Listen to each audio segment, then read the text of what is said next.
அனைவருக்கும் வணக்கம். பாரத பிரதமர் மாண்புமிகு நரேந்திர மோடி அவர்களுடைய 9 ஆண்டுகள் வரலாற்று சாதனையை புதுச்சேரி மக்கள் மத்தியில் கடந்த 9 ஆண்டுகள் நாடு முழுவதும் மேற்பட்ட பல பணிகள் குறித்து இன்றைய தினம் புதுச்சேரி மாநிலத்திற்கான பத்திரிகையாளர் சந்திப்புக்கு இந்த 9 ஆண்டுகள் சாதனை குறித்த விளக்க மாநில மத்திய இணையமைச்சர் முருகன் அவர்களும் தேசிய செயலாளர் சத்யகுமார் அவர்களும் இன்று இந்த பத்திரிகையாளர் சந்திப்பில் கலந்து பிரதமர் முழுமையான 9 ஆண்டுகள் குறித்து விளக்க உள்ளார். அனைவரும் ஒத்துழைப்பு வருகை அனைவருக்கும் நன்றி, வணக்கம்.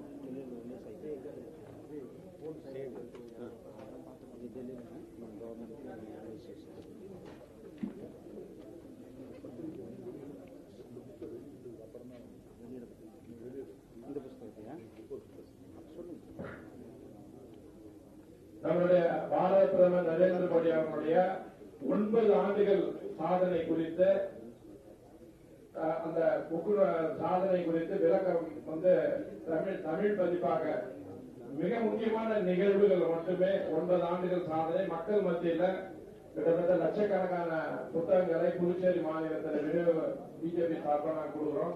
இன்னைக்கு அதனுடைய முதல் பதிப்பு தமிழ் பதிப்பை 9 ஆண்டுகள்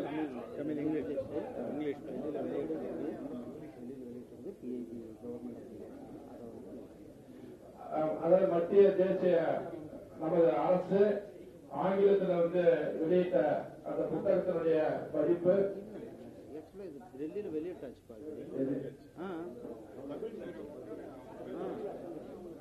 அவங்களுக்கு ஏதாவது பிரஸ் கொடுப்போம்னு சொல்லுங்க.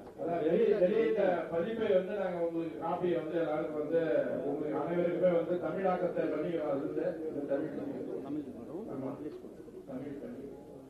தமிழ் பத்திரிகை உங்களுடைய காப்பியை அமைச்சர் இந்த நிகழ்ச்சி முடிஞ்ச உடனே அனைவரும் கொடுப்பாங்க. இப்ப பத்திரிகையாளர்களுடைய சந்திப்பு நடைபெறும்.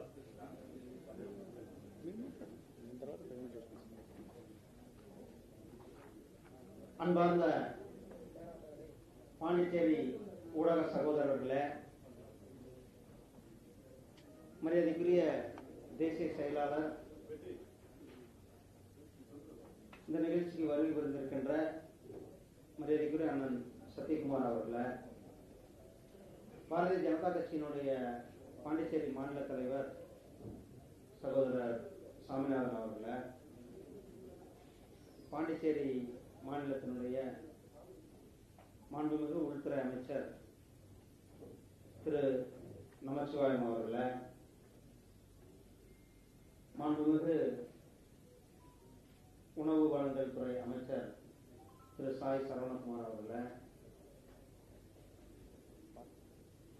நம்முடைய பாராளுமன்ற உறுப்பினர் மாண்புமிகு திரு செல்வ கணபதி அவர்களே, மற்றும் இங்கு வருகை புரிந்திருக்கும் சட்டமன்ற உறுப்பினர்கள் திரு ராமலிங்கம் அவர்கள்,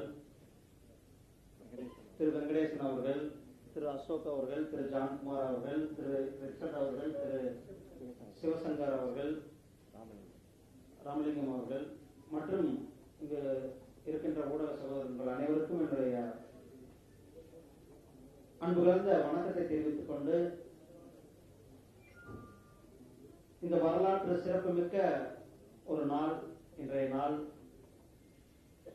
பாரத பிரதமர் திரு நரேந்திர மோடிஜி அவர்களுடைய 9 ஆண்டு பொற்கால ஆட்சியினுடைய சாதனைகளை விளக்குகின்ற இந்த மீடியா சகோதரர்களுக்கான இந்த கூட்டம்.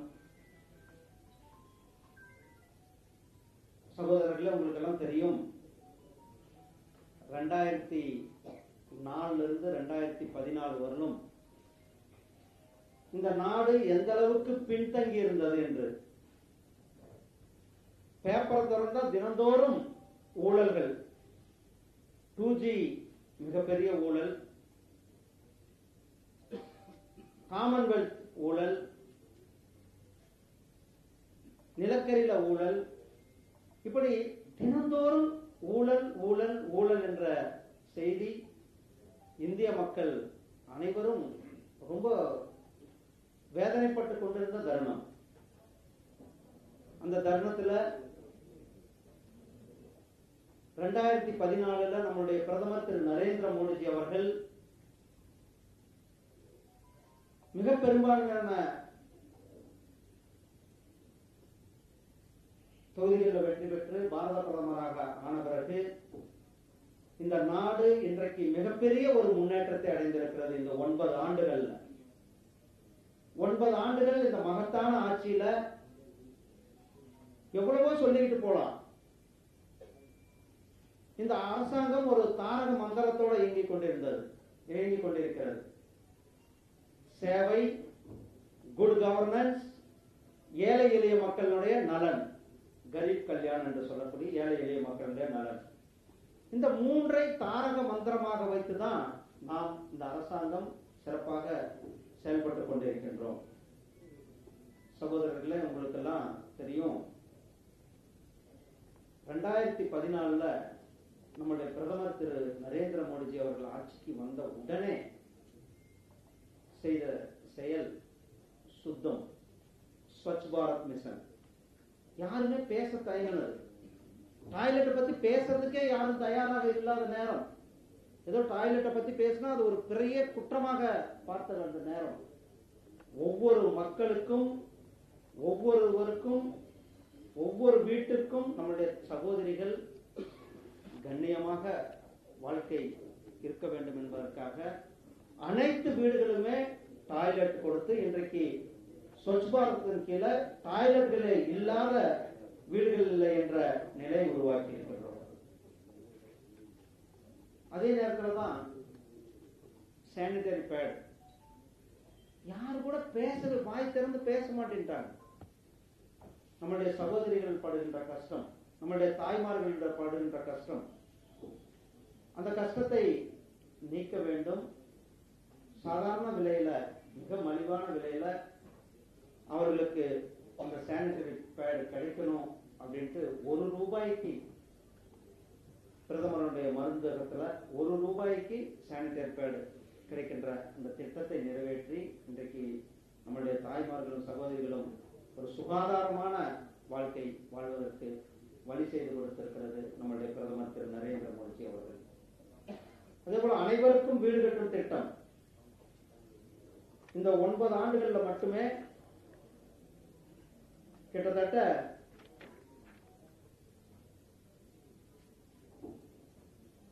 4 கோடி பேர், 4 கோடி வீடு கட்டி கொடுக்கப்பட்டிருக்கிறது. இந்த 9 ஆண்டுகள்ல 4 கோடி வீடுகள் கட்டப்பட்டிருக்கிறது. அதுல நம்ம பாண்டிச்சேரியில கிட்டத்தட்ட 16,000 வீடுகள் நாம் இங்க கட்டியிருக்கோம். அதுக்கு அடுத்து முக்கியமா சொல்ல வேண்டிய விஷயம், கொரோனா நேரம், உலகமே பயந்து கொண்டிருந்த நேரம். இதுக்கு முன்னாடி ஒரு சாதாரண வேக்சின் கூட, போலியோ மாதிரி வேக்சினுக்கெல்லாம் கூட நாம வெளிநாடுகள்ல நம்பி இருந்த காலம் இருந்தது. இந்த கொரோனாவுக்கு வேக்சின் உள்நாட்டிலேயே ஆத்ம நிர்பர் பாரத், உள்நாட்டிலேயே தயாரிக்க வேண்டும் என்று முடிவெடுத்து உள்நாட்டிலேயே தயாரித்து கிட்டத்தட்ட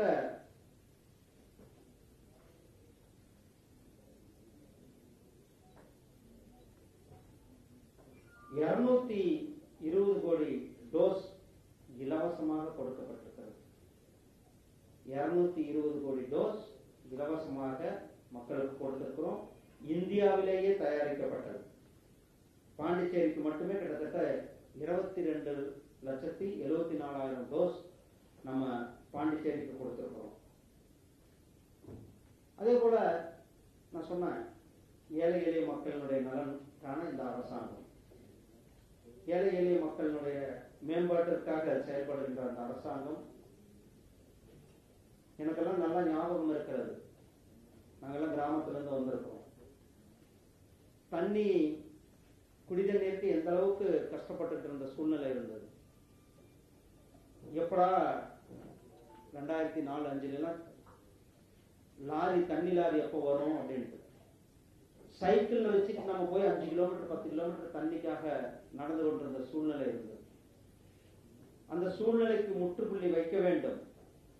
அந்த சூழ்நிலைக்கு முற்றுப்புள்ளி வைத்து இன்றைக்கு ஜல்ஜீவன் மிஷன் திட்டத்தின் கீழே ஒவ்வொரு வீட்டுக்குமே சுகாதாரமான சுத்தமான தண்ணீர், குடிதண்ணீரை இன்றைக்கு நம்முடைய பிரதமர் திரு நரேந்திர மோடிஜி அவர்கள் கொடுத்துக் கொண்டிருக்கிறார்கள்.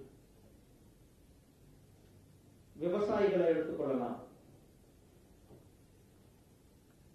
இதற்கு முன்னால் அப்போதைய பிரதமர் திரு ராஜீவ்காந்தி அவர்கள் சொன்னார்கள், 100 ரூபாய்க்கு திட்டம் போட்டா 15 ரூபாய் தான் பயனாளிகளுக்கு சென்று சேர்கிறது என்று. இதை மாற்ற வேண்டும்.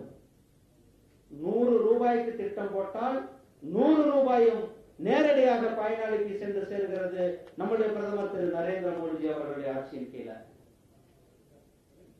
விவசாய சன்மான் நிதி,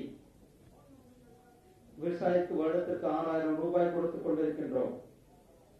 அந்த விவசாய சன்மான் நிதி கிட்டத்தட்ட 11 கோடி விவசாயிகளுக்கு நாடு முழுவதும் கொடுத்துக் கொண்டிருக்கின்றோம். நம்மளுடைய பாண்டிச்சேரியில் கிட்டத்தட்ட 11,000 விவசாயிகள் வருடத்திற்கு 6000 ரூபாய் அந்த விவசாய சன்மான் நிதியை பெற்றுக் கொண்டிருக்கிறார்கள். அதே போல உஜ்வாலா யோஜனா, ஒரு காலத்துல கேஸுக்காக எம்எல்ஏ வீடு, எம்பி வீடு, இப்படி ரெக்கமெண்டேஷனுக்கு போய் கொண்டிருந்த நேரம் காங்கிரஸ் கவர்மெண்ட்ல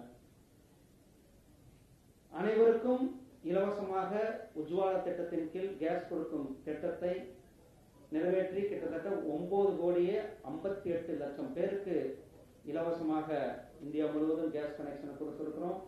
நம்மளுடைய பாண்டிச்சேரியில கிட்டத்தட்ட 15,000 பேருக்கு நாம இலவசமா இந்த கேஸ் கனெக்ஷன் கொடுத்திருக்கிறோம்.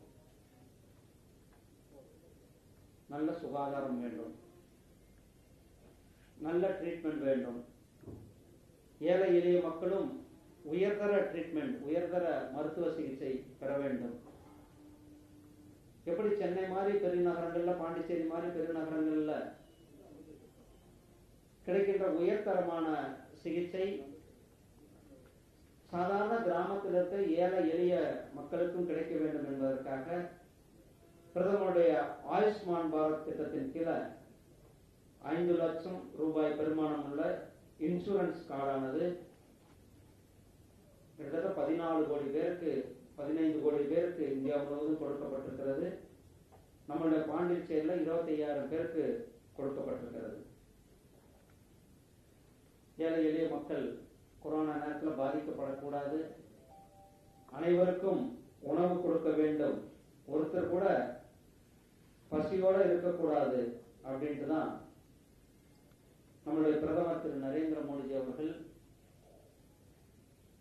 80 கோடி பேருக்கு மாதந்தோறும் 5 கிலோ அரிசி, 1 கிலோ பருப்பு வருகிற டிசம்பர் வரலுமே கூடுதலாக ரேஷன்ல கொடுத்துக் கொண்டிருக்கின்றோம். இப்படி முத்ரா வங்கி திட்டம், ஜன்தன் வங்கி திட்டம், start up India, stand up India, இப்படி திட்டங்களை நாம் நிறைவேற்றிக் கொண்டிருக்கின்றோம். ஏழை எளிய மக்களினுடைய திட்டங்களை நிறைவேற்றிக் கொண்டிருக்கின்ற அதே நேரத்தில் இந்த நாட்டினுடைய குட் கவர்னன்ஸ், இந்த நாட்டினுடைய பொருளாதார வளர்ச்சி, இந்த 9 ஆண்டுகள்ல நம்முடைய பிரதமர் திரு நரேந்திர மோடிஜி அவர்கள் எடுத்த மிக முக்கியமான பொருளாதார நடவடிக்கைகளால இன்றைக்கு இங்கிலாந்தை பின்தள்ளி இந்தியா மிக பெரிய பொருளாதாரத்துல முன்னேறிய நாடாக இன்றைக்கு 5வது இடத்துல நாம் வந்திருக்கின்றோம்.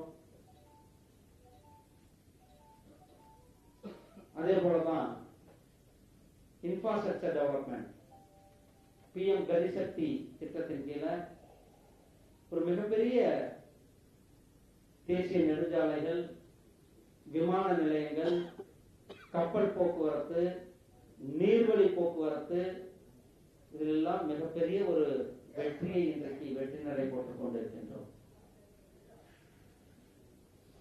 அதே நேரத்தில் வெளிநாடுகளினுடைய தொடர்பு உங்களுக்கு எல்லாம் தெரியும்.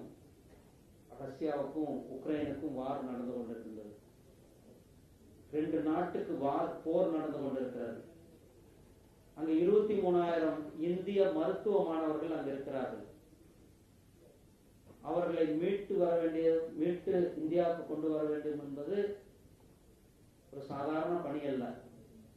நம்முடைய பிரதமர் திரு நரேந்திர மோடிஜி அவர்கள் ஆபரேஷன் கங்கா திட்டத்தின் கீழே அந்த பெயர் வைத்து 2 நாடுகளிலும் பேசி, 2 நாட்டினுடைய தலைவர்கள்ட்ட பேசி 23,000 ஸ்டூடெண்டையும் பத்திரமாக மீட்டு கொண்டு வந்திருக்கின்றோம்னா நம்மளுடைய மதிப்பு, நம்மளுடைய நாட்டினுடைய மதிப்பு, நம்மளுடைய பிரதமருடைய மதிப்பு எந்த அளவுக்கு இன்றைக்கு உலக நாடுகளில் சென்று சேர்ந்திருக்கிறது, அவர்கள் எந்த அளவுக்கு இன்றைக்கு நம்மளுடைய பேச்சை கேட்கிறார்கள் என்றது நாம் பார்க்க முடியுது.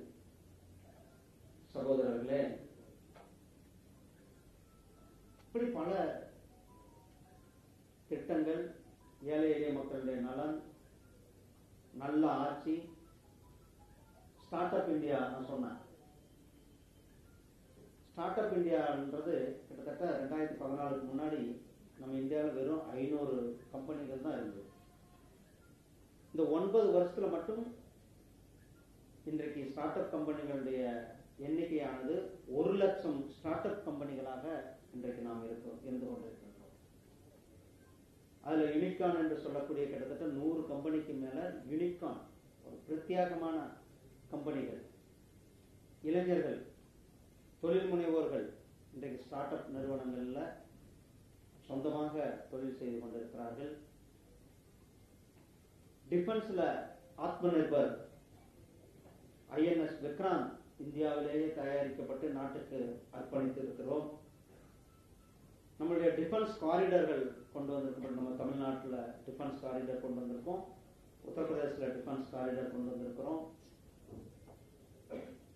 இப்படி இந்த நாட்டினுடைய வளர்ச்சி, ஆசாதிக்கு அமிர்த் மகா உற்சவ் என்று சொல்லக்கூடிய 75வது சுதந்திர தினத்தை கொண்டாடி கொண்டிருக்கின்ற நேரத்தில் நேற்றைக்கு ஒரு மிகப்பெரிய வரலாற்று சிறப்புமிக்க நிகழ்வை நாம் கண்கூட பார்த்தோம். ஆத்ம நிர்பர் சுய சார்பு பாரதத்தின் கீழ் நம்மளுடைய சொந்த பாரதம், நம்மளுடைய சொந்த முயற்சியில மிகப்பெரிய பாராளுமன்ற கட்டிடம் நேற்றைக்கு நாட்டுக்கு அர்ப்பணிக்கப்பட்டது. அதுல தமிழர்களுடைய கலாச்சாரம், தமிழர்களுடைய பண்பாடு, நேற்றைக்கு தேவாரம், திருவாசகம் இசைக்க தமிழ்நாட்டிலிருந்து வந்திருக்கின்ற ஆதீனங்கள், தமிழ் ஆதீனங்கள், அவர்கள் முன்னிலையில அந்த செங்கோலானது நேற்றைக்கு அங்கு பாராளுமன்றத்தில் நிறுவப்பட்டிருந்து தமிழர்கள் ஒவ்வொருவருக்கும் கொடுக்கப்பட்டிருக்கின்ற ஒரு கௌரவம், தமிழர்கள் அனைவரும் கொண்டாடி கொண்டிருக்கின்ற அந்த தருணம். காசி தமிழ் சங்கமம், நம்முடைய பிரதமர் திரு நரேந்திர மோடிஜி அவர்கள் ஒரே பாரதம் உன்னத பாரதத்தின் கீழே காசிக்கும் ராமேஸ்வரத்திற்கும் உள்ள தொடர்பு, காசிக்கும் தென்காசிக்கும் உள்ள தொடர்பு, காசிக்கும் சிவகாசிக்கும் உள்ள தொடர்பு, காசிக்கும் தமிழ் மக்களுக்கும் உள்ள தொடர்பை பலப்படுத்தும் விதமாக காசியில ஒரு மாதம் முழுவதும் காசி தமிழ் சங்கமம் நடத்தி அங்கு காசியில தமிழர்களுடைய பண்பாடு, கலாச்சாரம், தமிழ் உணவு, தமிழ் புத்தகங்கள், தமிழ் இலக்கியங்கள், தமிழ் சங்க இலக்கியங்களுடைய தமிழ் விளையாட்டுகள், தமிழர்களுடைய நம்மளுடைய பட்டு பனாரஸ்லயும் பட்டு நெய்றாங்க, காஞ்சிபுரம் பட்டு, இப்படி ஒரு மாதம் முழுவதும் அங்கு சிறப்பான நிகழ்ச்சிகளை நடத்தியதோடு பாரதியார், நம்மளுடைய பாரதியார் நம்ம பாண்டிச்சேரியில இருந்து கொஞ்ச காலம் அங்கே போயிருந்தார். மிக பழமையான யூனிவர்சிட்டி பனாரஸ் இந்து யூனிவர்சிட்டி. அந்த யூனிவர்சிட்டியில் தமிழ் இருக்கைக்கு நம்முடைய பாரதியார் அவர்களுடைய பெயர்ல பாரதியார் இருக்கை அங்கு ஆரம்பிக்கப்பட்டிருக்கிறது. காசி தமிழ் சங்கமத்தில் கிட்டத்தட்ட 13 மொழிகளில் நம்மளுடைய திருக்குறளானது மொழிபெயர்க்கப்பட்டு அங்கு மொழிபெயர்க்கப்பட்டு ரிலீஸ் செய்யப்பட்டது. அதே போலதான் சௌராஷ்டிரா தமிழ் சங்கமம் பல நூறு ஆண்டுகளுக்கு முன்னால் சௌராஷ்டிரா பகுதியிலிருந்து நம் தமிழக பகுதியில் வந்த மக்கள் அவர்கள் மீண்டும் சௌராஷ்டிராக்கு எடுத்து செல்ல வேண்டும் என்று சௌராஷ்டிரா தமிழ் சங்கமம் நடத்தினார். அதற்கடுத்து தெலுங்கு காசி சங்கமம், இளைஞர்களுடைய சங்கமம். பீகாரிலிருந்து மாணவர்கள் தமிழ்நாடு பாண்டிச்சேரிக்கு வந்தார்கள். நார்த் ஈஸ்ட்லிருந்து மாணவர்கள் திருப்பதிக்கு வந்தார்கள். இங்க இருக்கிற மாணவர்கள் பீகாருக்கு செல்கிறார்கள். திருப்பதியில் இருக்கிற மாணவர்கள் நார்த் ஈஸ்ட் செல்கிறார்கள். இப்படி பல்வேறு இந்தியா ஒன்றே, ஒரே கலாச்சாரம், ஒரே மக்கள், ஒரே நாடு, உன்னத நாடு என்ற திட்டத்தின் கீழ் பல திட்டங்களை நிகழ்ச்சிகளை நாம் செய்து கொண்டிருக்கின்றோம். இன்றைக்கு உலக நாடுகள் போற்றும் விதமாக, உலக நாடுகளுக்கு எடுத்துக்காட்டாக சுதந்திரம் அடைந்த 75 ஆண்டுகளில் முதல் முறையாக பாரதம் தலைமையேற்று G20 மாநாடை நாம் நடத்தி கொண்டிருப்பது நாம் இந்தியர்கள் ஒவ்வொருவருடைய கௌரவம், கர்வமாக நாம் பார்க்க வேண்டிய தருணமாக இருக்கிறது. இப்படி இந்த 9 ஆண்டுகள்ல நம்முடைய பிரதமர் திரு நரேந்திர மோடிஜி அவர்கள் பாண்டிச்சேரிக்கு எண்ணற்ற திட்டங்களை செய்திருக்கின்றோம். பெஸ்ட் பாண்டிச்சேரி,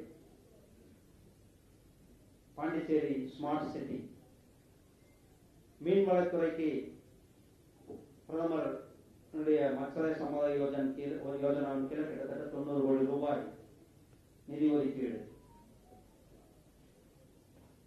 காரைக்கால்ல NIT, காரைக்கால்ல ஜிப்மர், பாண்டிச்சேரியில போக்குவரத்தை குறைப்பதற்காக எலிவேட்டட் ரோடு, ESI மருத்துவமனை, இப்படி பல திட்டங்களை நம்மளுடைய பாண்டிச்சேரியில செயல்படுத்திக் கொண்டிருக்கின்றோம். இந்த 9 ஆண்டுகள் நம்முடைய பிரதமர் திரு நரேந்திர மோடிஜி அவர்கள் இந்த பாரதத்தை முன்னெடுத்து சென்று கொண்டிருக்கிறார்கள். அடுத்த 25 ஆண்டுகள் நம்முடைய இலக்கு 2047 இந்த நாடு மிகப்பெரிய வளர்ச்சியுற்ற நாடாக இருக்க வேண்டும் என்பது ஒவ்வொருடைய கடமை. அந்த கடமைக்கு நாம் அந்த அடியெடுத்து வைத்திருக்கிறோம். அந்த 25 ஆண்டுகள்ல இந்த 25 ஆண்டுகள் நமக்கு மிக முக்கியமான ஆண்டுகள். இந்த 25 ஆண்டுகளுக்கு முன்னாடி எல்லாம் 5 ஆண்டு திட்டங்கள் தான் போடுவாங்க. நாம அடுத்த 25 ஆண்டுகளுக்கான திட்டமாக இந்த பட்ஜெட் ஆனது அமைந்தது. நம்முடைய நிதியமைச்சர் அவர்கள் அந்த அடுத்த 25 ஆண்டுகளுக்கான ஒரு முன்னோக்கி, ஒரு விஷன், லாங் விஷனுக்கான இன்ஃப்ராஸ்ட்ரக்சர் டெவலப்மெண்டை நாம் முன்னெடுத்து சென்று கொண்டிருக்கின்றோம். 9 ஆண்டுகள் மிகப்பெரிய ஒரு வளர்ச்சி பெற்ற சேவை, குட் கவர்னன்ஸ், ஏழை மக்களுடைய நலன் நோக்கி இந்த அரசாங்கம் சிறப்பாக செயல்பட்டுக் கொண்டிருக்கிறது. நன்றி, வணக்கம். இப்பொழுதைக்கு நம்மளுடைய தேசிய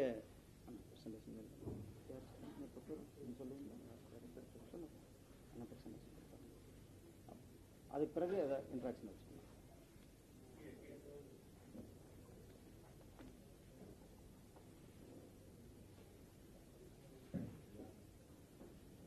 அடுத்ததாக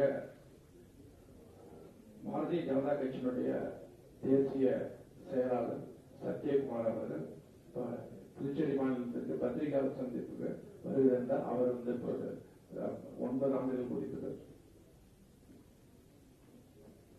Honorable Union Minister, Sri respected Murugan ji,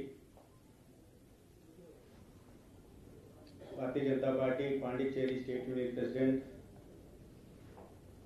respected Swaminathan ji, Honorable Ministers, Namaswaram ji, Sarwan Kumar ji, and all respected Honorable MP, MLAs and media friends.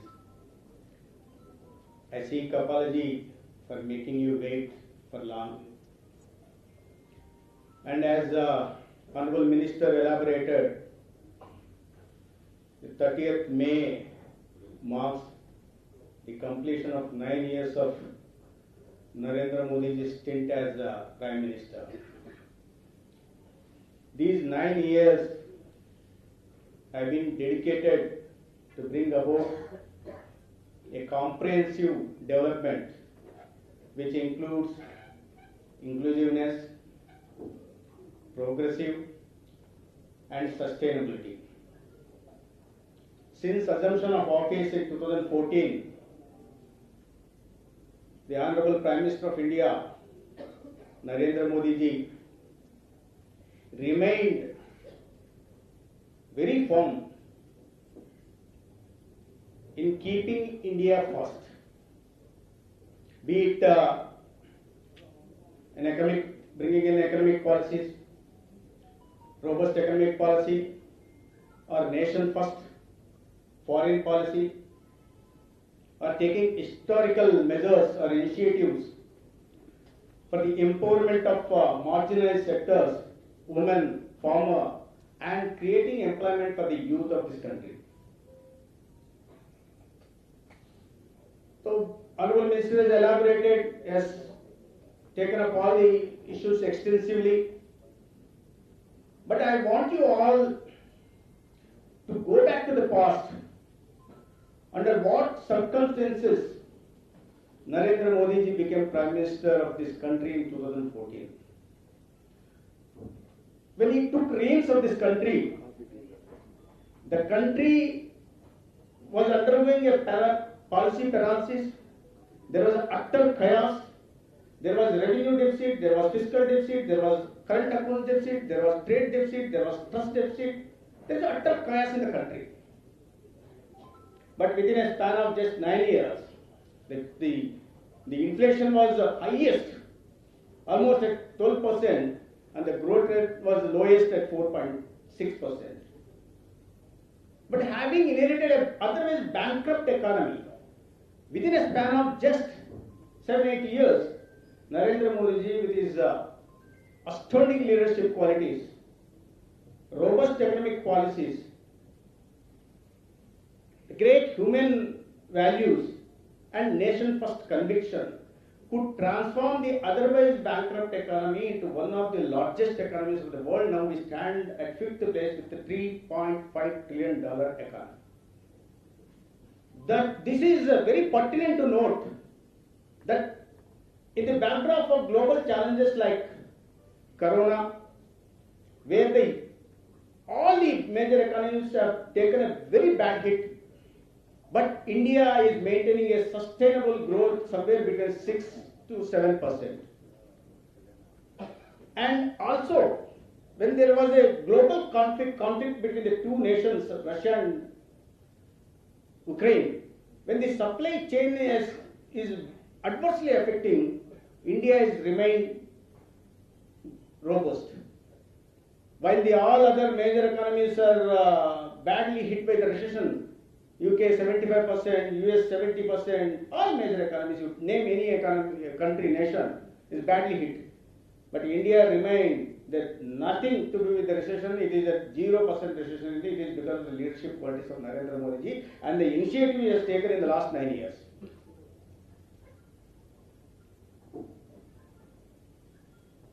There is a presentation on every field, how India is being transformed, how the basic needs of the people are being fulfilled. There is a presentation by the Ministry of Information and Broadcasting, because the book is also being distributed to you all. You can go through the book.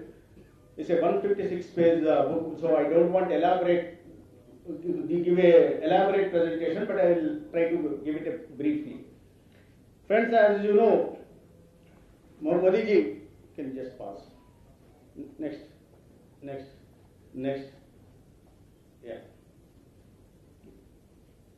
The first focus of Narendra Modi's government was on empowering the marginalized sections, elevating the poverty. The many initiatives has taken. The one among the first is the construction of Pakka houses, affordable houses for the poor. 3.5 crore houses are being built under Pradhan Mantri Awas Yojana in urban areas and also in rural areas. That is one of the major initiatives taken in favor of the poor and marginal sections of the country. Many such decisions like covering 40% of the poor under Ayushman Bharat, where you get 5 lakh financial assistance up to 5 lakh rupees. 40% of the total population of India is covered under that program. And another program, Minister was also saying that almost 12 crore toilets have been constructed in the past 9 years, which was ignored in 65 years of misgovernance of previous regimes. Next. LPG, this is another success story. 9.6 crore LPG connections have been given to the poor families, women particularly. Next. When the entire world was hit by Corona, there was little impact on India. For various reasons, the main reasons was infusing almost 28 lakh crores rupees into the market under Atmanirbhar package, and the second one is Garib Kalyan Yojana, taking care of poor by distributing free ration every month to the 80 crore people of this country. Next. The one sanitary pads is next. Jan Aushadhi Kendras, 9,300 plus Jan Aushadhi Kendras have been where you get the generic medicine at the cost of for the less cost of almost 70 to 80% lesser than what you get in a allopathic hospital shops. Farming, and when I talk about marginal sections, almost 30 crore poor in this country have been covered under Pradhan Mantri Suraksha Bima Yojana. 30 crore people, and 15 plus crore people are covered under Jeevan Jyoti Bima Yojana. More than 5 lakh people are covered under Atal Pension Yojana. Then 45 lakh people are being given Sevdan Mandan Pension Yojana.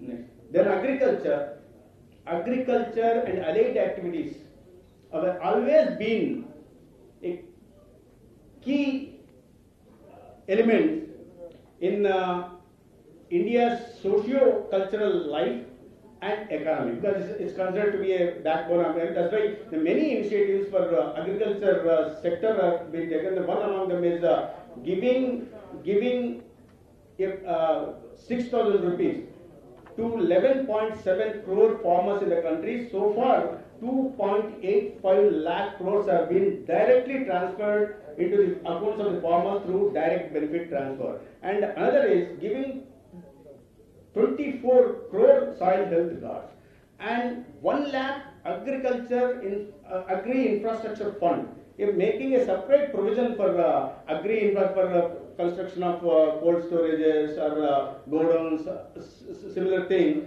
1 lakh crore never happened in the history of India. Then apart from that, every year the budgetary allocation for agriculture sector year on year it is being increased. It was 2013-14 financial year, it was only 21,000 crores. This fiscal, it is 1,25,000 crores, which means 5.7 times in the last 4 years, in the last 10 years. In the last 10 years, the budget allocation for agriculture has gone up by 5.7 times. And more importantly, the subsidy on fertilizers, the subsidy DAP, phosphate, are being distributed uninterruptedly to the farmers with a subsidy. Last fiscal it was whopping 2.25 lakh subsidy has been given on fertilizers. This year it is 1.10 lakh crores, 1,10,000 crores. So that is the trust that is being given on agriculture sector in the country.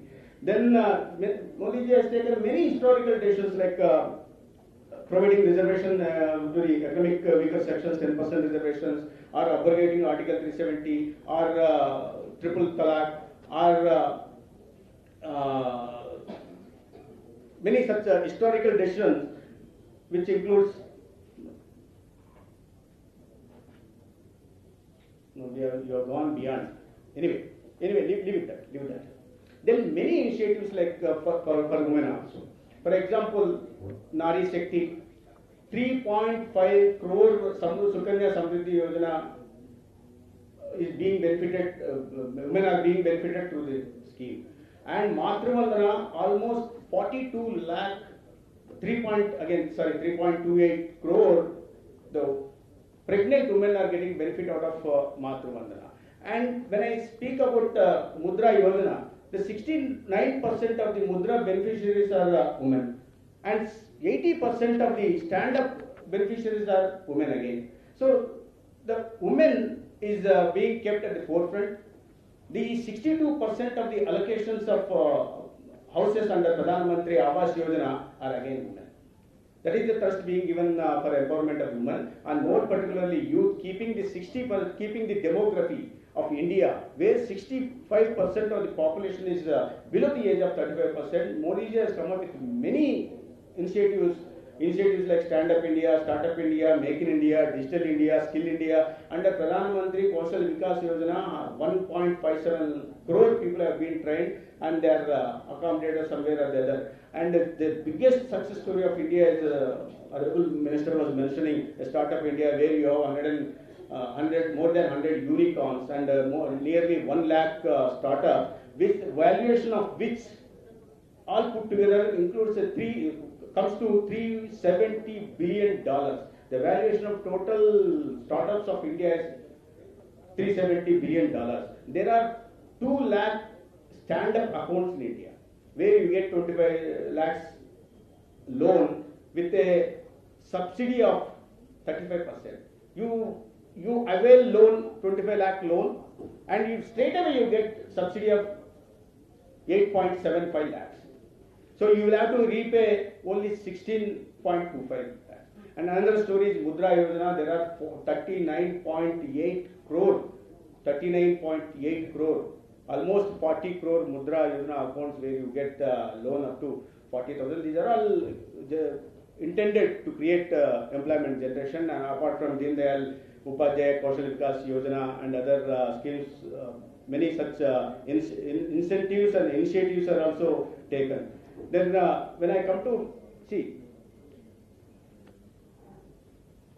and Minister was saying how the foreign policy is, what is Vande Bharat mission, what Mission Kaveri was, how the students were brought back, how our rogue nation, which is abetting and aiding terrorism, neighbor countries, are being taught a lesson and isolated on an international arena. That is one thing. But any political party, they keep giving promises. Any government, they would initiate schemes. But what is required is a political will. The political will to fulfill the promises that were made during elections, the political will to implement those schemes successfully when you are in the government.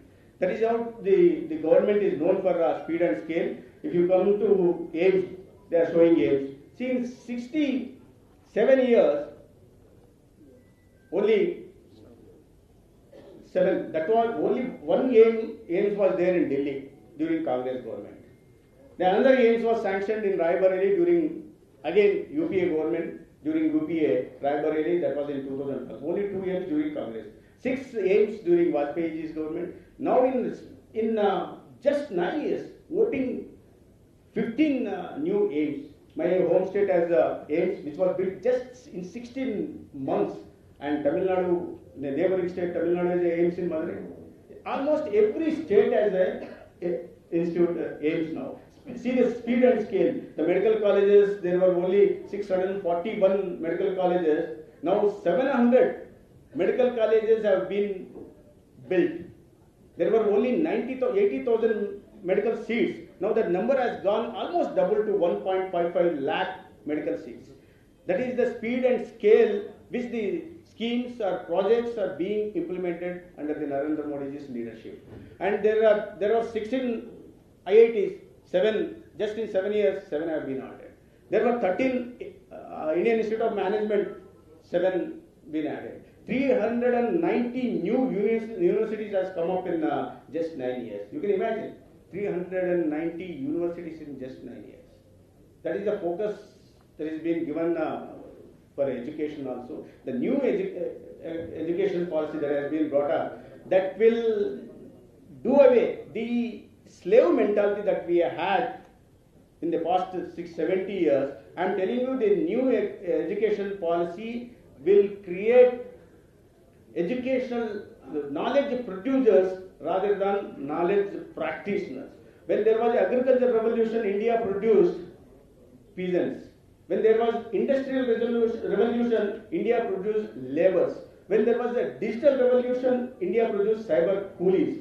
But the new education policy, I am pretty confident, and you will all see in future also, will create an intellect with who will be knowledge producers rather than knowledge practitioners. That is the impact the new India education policy will have on the youth in the days to come. And when I was talking about the speed and scale, see the national infrastructure, the focus on creating infrastructure. 91,000 kilometers to national highways, now it is 1,55,000, and it just in 1,45,000 kilometers. Just in 9 years, 55,000 kilometers of national highways have been added. Every year, year on year, the budget is being increased for railways also. This year it is 2,46,000 only for railways. And out of 85,000 kilometers of electrification, 67,000 kilometers of electrification is done in just 9 years. You can imagine what speed and scale it is being done. And rural roads more particularly, providing a pakka road to all-weather road to villages.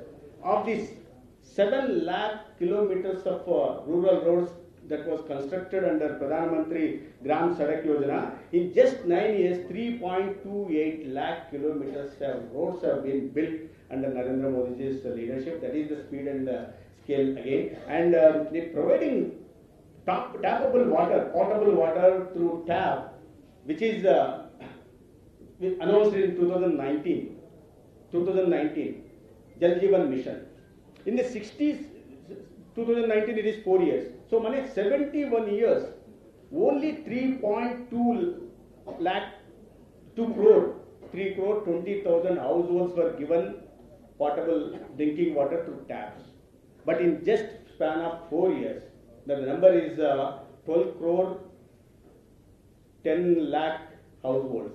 In just 4 years, almost 9 crore households have been added under Jal Jeevan Mission of providing drinking water. That is the speed and scale.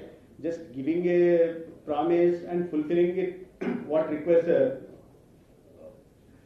and there are many such historical decisions. There is a book, and you can see what is being done under PM Gati Shakti and how it is changing the landscape of India, and how it is creating jobs for the almost 75 crore youth in the country. Next.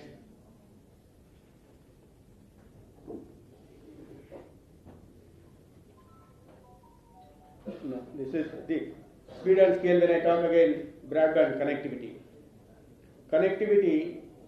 Before 2014, only 59 gram panchayats were connected with the broadband connection. Only 59 gram panchayats. In the past 9 years, under BharatNet, 1,93,000 gram panchayats are connected now. 59 to 1,93,000. And you can imagine, when the Saubhagya Yojana was brought in 2017, there were 2,86 lakh, sorry, I am confusing with the number, 2,86 lakh households which were living in the dark. There was no electricity connection under Saubhagya Yojana, which was announced in 2007. All the 2,86 lakh households have been now electrified.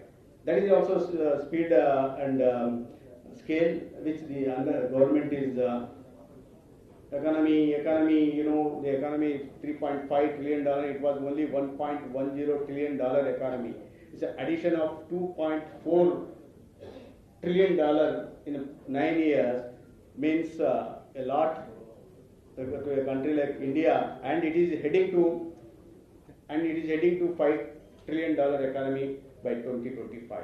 And speed of scale, renewable energy, the solar energy, we had only 2.8 gigawatt of solar energy in 2014. The target was to generate 20 gigawatt by 2022 by the then Prime Minister Manmohan Singh ji. But by 2022, the solar energy generation has reached 70 gigawatt. This is because of the performance linked incentives that were given to solar industry for manufacturing solar modules, solar displays. Then also, similarly, the pharma sector is also doing extremely good because of the PLI again. Many other sectors, like now the country has, because of such initiative, the country has become country of exports. All these years we used to import everything into India. Now the exports have reached $670 billion, 670, including service sector, including agricultural producers, including defense equipment, including electronic equipment, including toys. The imports on toys has reduced by 70%, and exports are increased by 63%. That is making India Atmanirbhar. That is the reason why India is withstanding these global conflicts, why India has withstood the corona, and this is the reason why India needs a leader like Narendra Modi ji to make India a self-reliant nation. So 9 years, the party is going all around because people blessed Narendra Modi as Prime Minister, not once but twice. So what we have done in the 9 years, we are going to the people, we are giving our report card. See, we made these promises, we fulfilled all these promises. We did not make these promises, but we still made these promises. And we have these on anvil, and we'll make them also reality. We are going to the people with the report card, and the party has chalked out a month-long program for this. So this is one of the first to begin with. The party union ministers and party national office bearers are going around and meeting media people and seeking their support also in taking this mission forward and making India Vishwaguru in the days to come. Thank you for listening me. I did not deliberate, I avoided giving a presentation because it's already late, and you are being given book also, which is self-explanatory. It is everything in a chart form, everything very explanatory thing. Then thank you all for sparing time with us, and also I think there is a lunch. We welcome you all for joining us for the lunch. Thank you. Namaskar.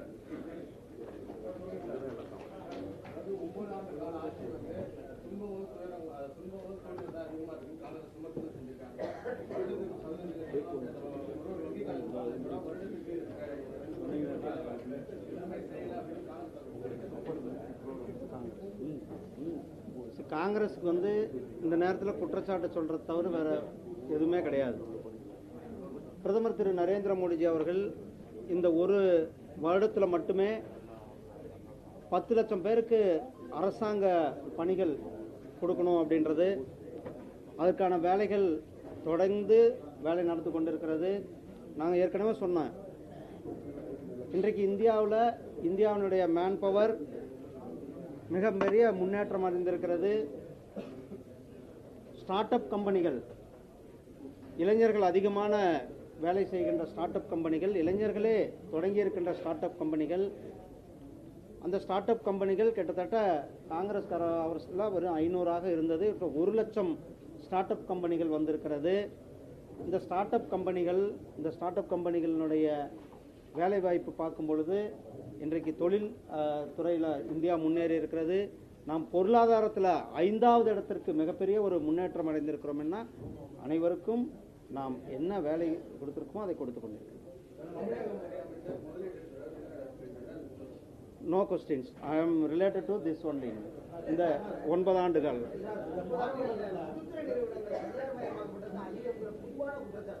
அந்த பொதுத்துறையை தனியார் மயம் ஆக்குனதே Congress government, அப்போதைய ப. சிதம்பரம் அவர்கள் தான். நன்றி.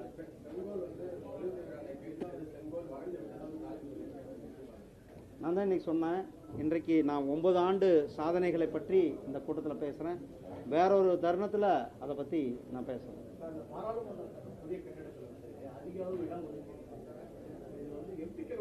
இல்லை, அதுதாங்க சொன்னேன். நான் அனுமானத்துக்கு கொஸ்டின்லாம் நான் இப்போதைக்கு இன்றைக்கு இந்த பிரஸ் மீட்டினுடைய சாராம்சம் 9 ஆண்டுகள் சாதனை. அந்த 9 ஆண்டு சாதனையை உங்ககிட்ட பேசிட்டு இருக்கோம். நன்றி, வணக்கம்.